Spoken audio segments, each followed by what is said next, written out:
26 de septiembre, San Nilo el Joven, abad de Grottaferrata, 910-1005. Oriundo de la península de Calabria, este monje Basilio de rito griego, fundador de la abadía de Grottaferrata, cerca de Roma, es uno de los más excelsos santos de la Iglesia bizantina del siglo X.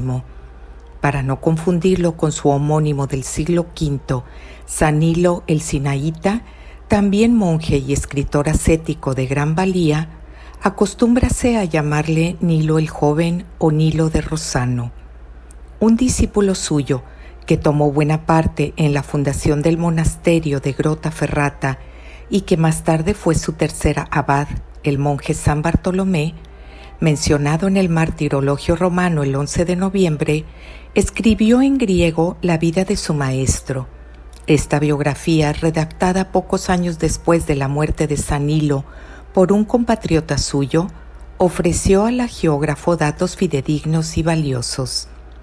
Según se desprende de tales datos, vio Nilo la luz primera en Rossano, hermosa villa episcopal asentada en las arenas del Golfo de Tarento, hacia el año 910. Rossano pertenecía a la provincia de Calabria, que fue la primera y la última ocupada por los griegos en Italia.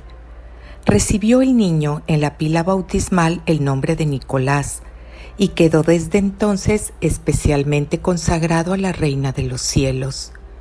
Era su familia, como la mayoría de las de Calabria, de origen griego y acomodábase en la liturgia al rito de la Iglesia constantinopolitana. Educáronle sus padres en los sentimientos caritativos y en las prácticas de la más sólida piedad.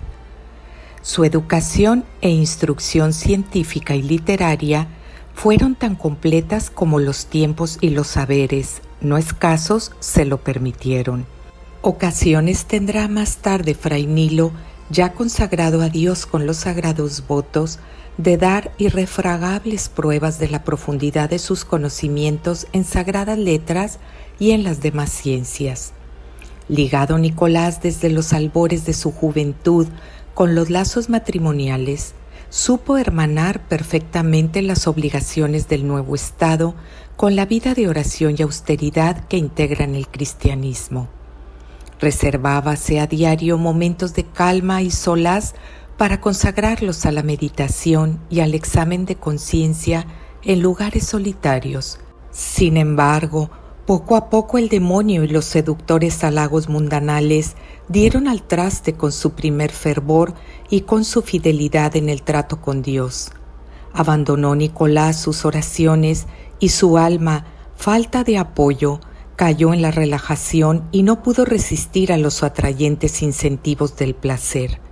Cambió totalmente de rumbo la vida de nuestro joven, hasta entonces tan ejemplar, y principió a deslizarse rápido por la pendiente del vicio. Olvidó el espíritu y las máximas evangélicas y se dejó llevar únicamente por las mundanas. La muerte de su esposa hízole comprender la gravedad del peligro que le amenazaba por sus pecados. No fue sordo a la divina voz. Decidido a dar de mano al mundo, rompió de una vez sus duras amarras y se retiró a la soledad. Monje Basilio, anacoreta y fundador. Obediente a los consejos evangélicos, Nicolás abandonó su casa, sus amigos y su fortuna y fue a llamar a las puertas del convento de San Juan Bautista de Rossano. Al poco tiempo ingresó en el de San Mercurio, donde tomó el hábito monástico.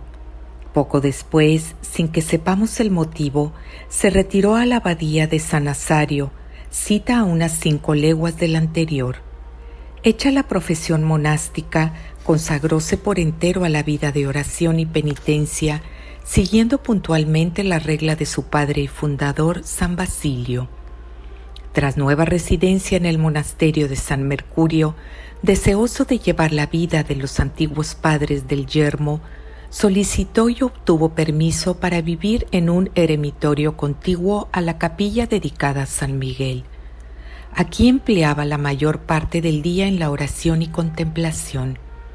Ya puesto el sol, el anacoreta comía un poco de pan y algunas hierbas cocidas o frutas según la estación. En invierno como en verano, cubría su cuerpo con una vestimenta en forma de saco hecha con pelo de cabra. Esta túnica era un hervidero de miseria que le servía de continuo instrumento de penitencia. Los muebles que usaba en aquella caverna se reducían a una piedra que, según las horas, le servía de lecho y de mesa para escribir. Atraídas por la santidad del ermitaño, acudieron algunas personas de Rosano y de las cercanías a ponerse bajo la dirección, suave y fuerte a la vez, de Nilo. Este exigía de ellas la más completa renuncia a todas las comodidades y a la propia voluntad, y ejercitábalas sobre todo en la práctica de la humildad. El desprecio de sí mismo y la perfecta obediencia eran, a su entender, las virtudes esenciales del verdadero religioso.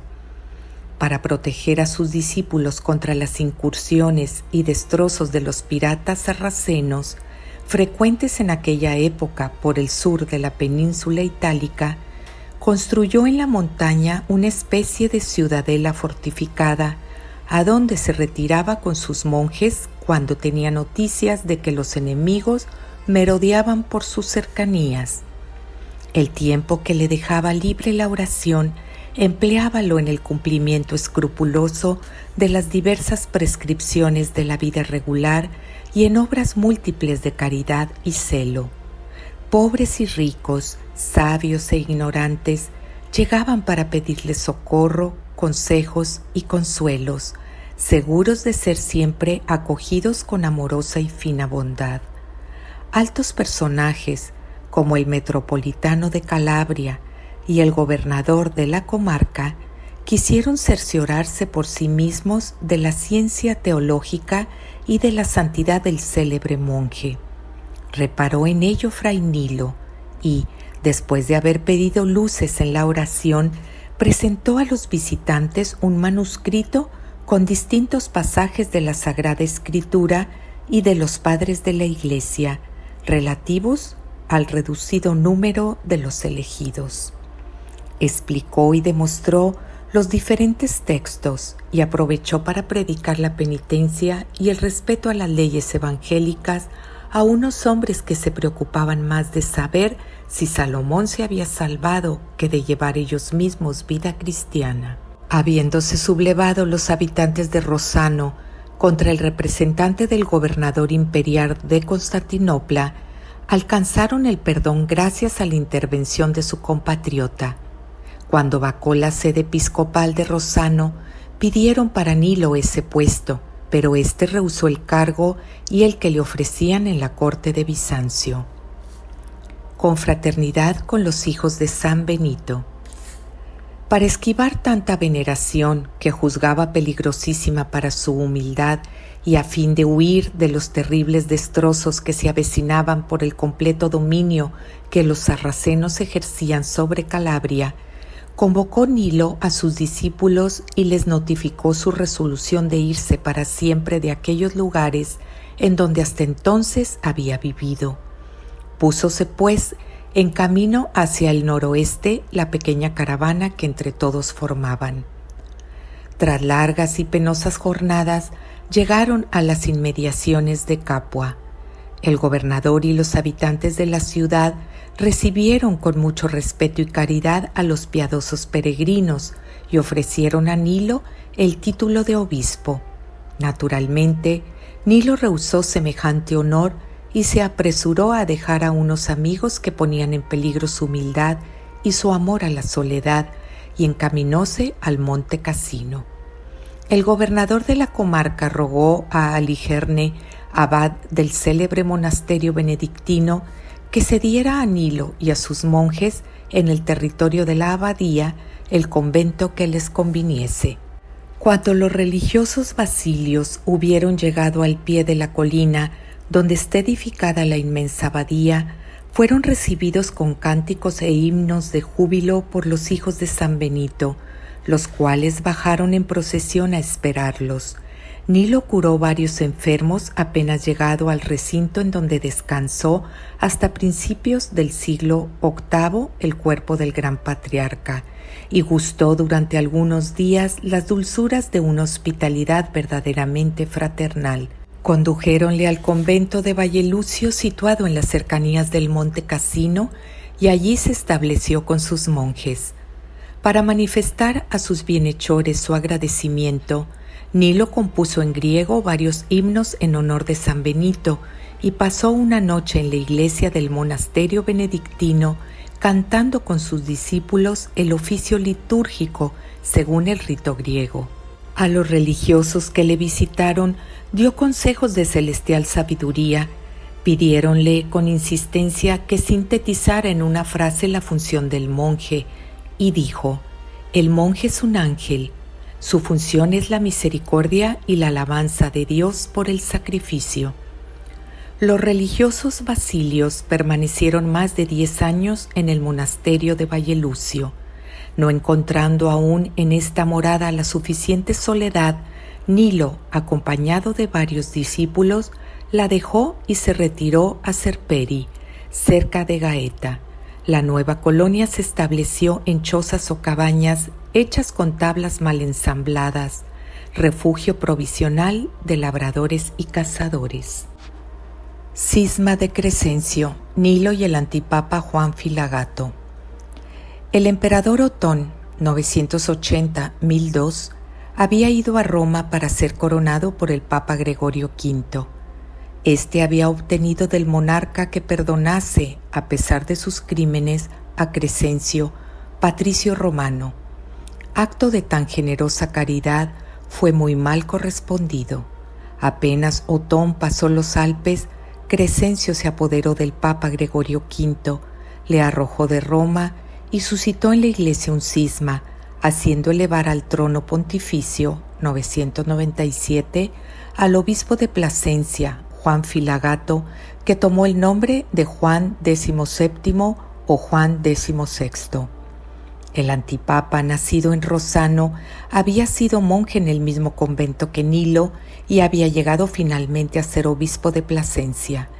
Comisionado a Constantinopla para negociar el matrimonio del emperador Otón III con la princesa Helena, hija de Constantino VIII, fue tal circunstancia para él motivo de ambiciones, riquezas y honores.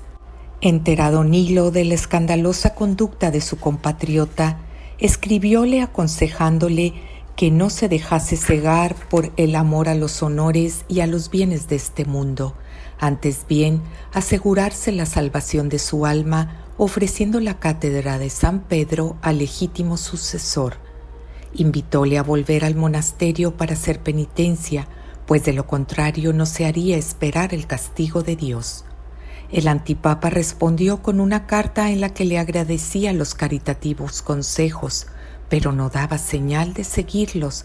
A Dios tocaba realizar la profecía de Nilo. Terrible castigo del antipapa. Habiendo vuelto a Roma el emperador con su ejército, Crescencio y los suyos fueron derrotados, 998. El antipapa huyó y algunos soldados de Otón le hicieron prisionero.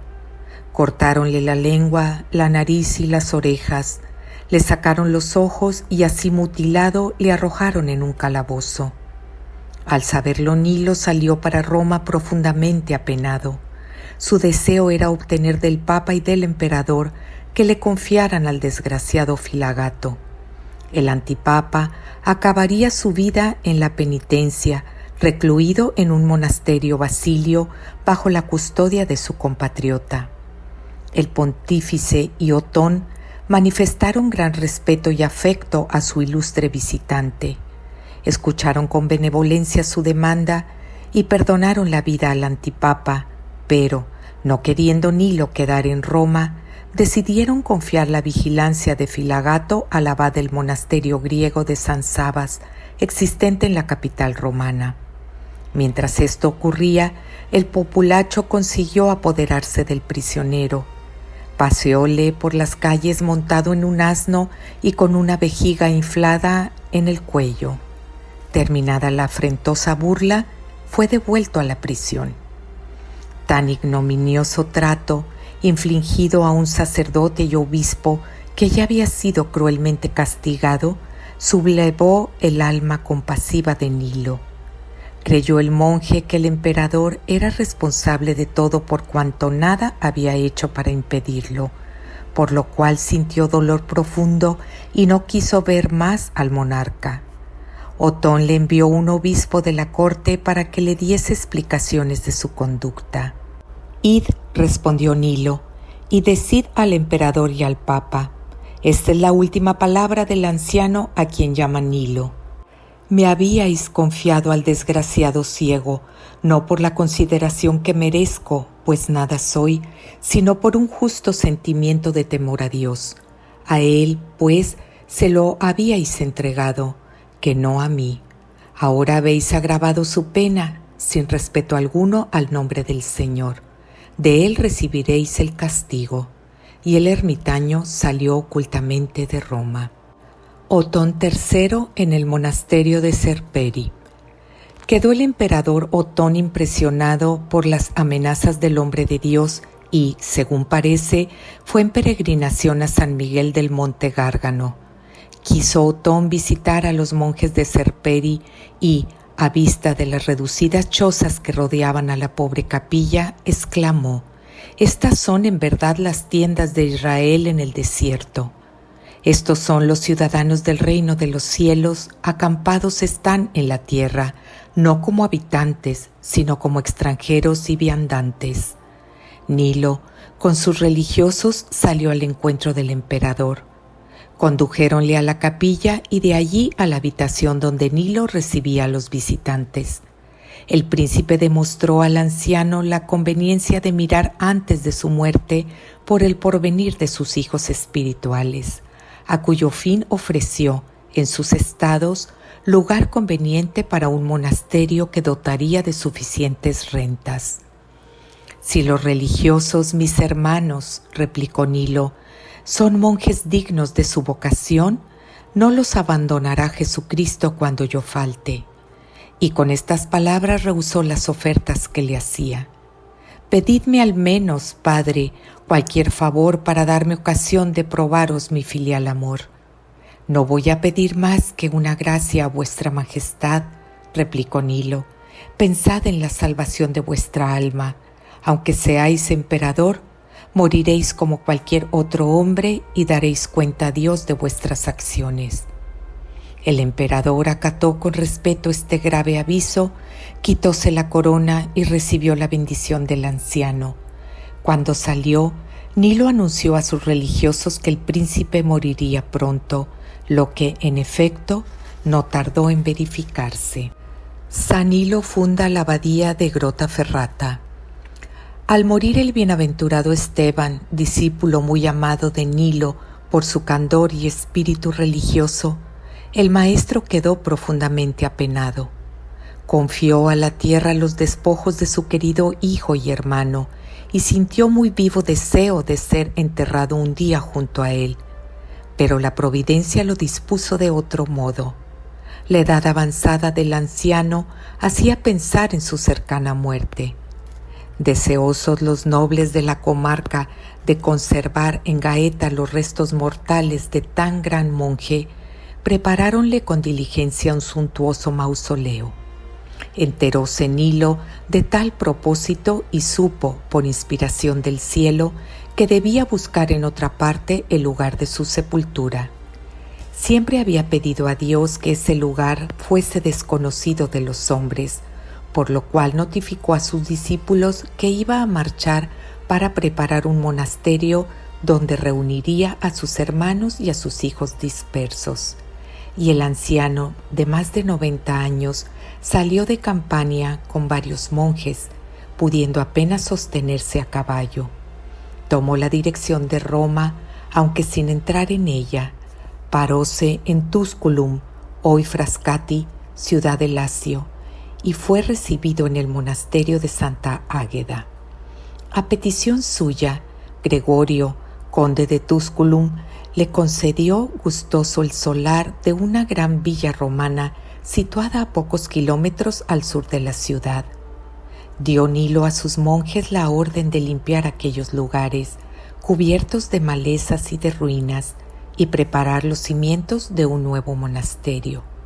Animosamente se pusieron al trabajo a principios de 1004. Su padre y superior les había prometido que pronto iría con ellos. Pero, al igual que Moisés, no debía ver en vida su casa de bendición, la abadía de Grottaferrata que acababa de fundar al fin de sus días en este valle de dolor. Para el vigoroso temple espiritual del monje no había de ser demasiado recia aquella prueba final. Siempre había vivido desligado de las cosas de aquí abajo y buscaba únicamente el beneplácito divino. Muerte de San Nilo. Habiendo recibido aviso de su muerte próxima, reunió Nilo a sus hijos más cercanos y les habló en estos términos: Ruégoos, amados hijos, que cuando haya expirado no tardéis en enterrar mi cuerpo. No lo hagáis en iglesia alguna, es un honor que no merezco. No levantéis tampoco oratorio ni panteón en el lugar de mi sepultura. Si queréis poner alguna señal que conserve el recuerdo, que sea una losa llana en la que los viajeros puedan sentarse, pues yo fui peregrino en la tierra todos los días de mi vida. Acordaos sobre todo de mí en vuestras oraciones. Y dicho esto, bendíjolos y suplicóles que le llevasen a la iglesia del monasterio, pues decía: un monje debe morir en la iglesia. El divino maestro llamó así a su fiel siervo, probablemente el día de la fiesta de San Juan Evangelista, fijada en el calendario griego el 26 de septiembre. Corría el año 1004 o 1005. Nilo tenía cerca de 95 años. Cuando el nuevo monasterio edificado en Grottaferrata pudo recibir en sus claustros a los discípulos del santo monje, estos tuvieron cuidado de trasladar con ellos los mortales despojos de su padre, universalmente venerado como santo. Verificóse la traslación con solemnidad inusitada. La abadía de Grottaferrata, culto a San Nilo. El nombre de San Nilo está estrechamente unido al de la abadía de Grottaferrata, de la que era fundador. Había predicho que esta casa reuniría y cobijaría a sus discípulos dispersos. En efecto, todos fueron a residir en el lugar bendito donde su cuerpo había sido depositado. No es una vulgar piedra sepulcral, sino un monasterio imponente con su construcción y por su aspecto feudal, lo que señala a los peregrinos de todos los siglos y países la tumba del ilustre monje Basilio.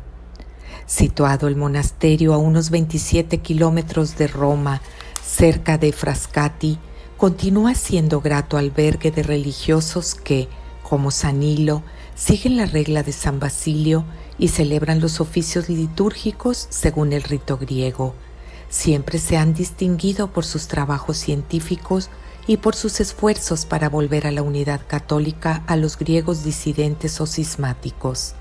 En la iglesia de la abadía hay una capilla consagrada al fundador.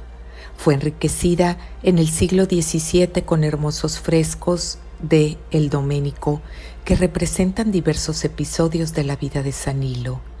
Uno de ellos es el encuentro del santo y del emperador Otón III. En otro se ve al monje de rodillas ante una roca, encima de la cual hay un santo Cristo que, con la diestra desprendida, bendice a su siervo.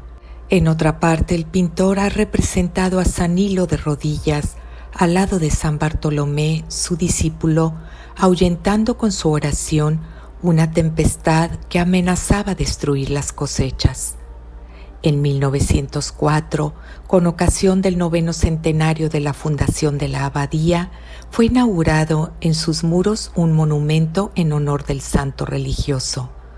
San Nilo es el principal patrón de la diócesis y de la ciudad de Rossano, que celebra su fiesta en septiembre con oficio y misa propios.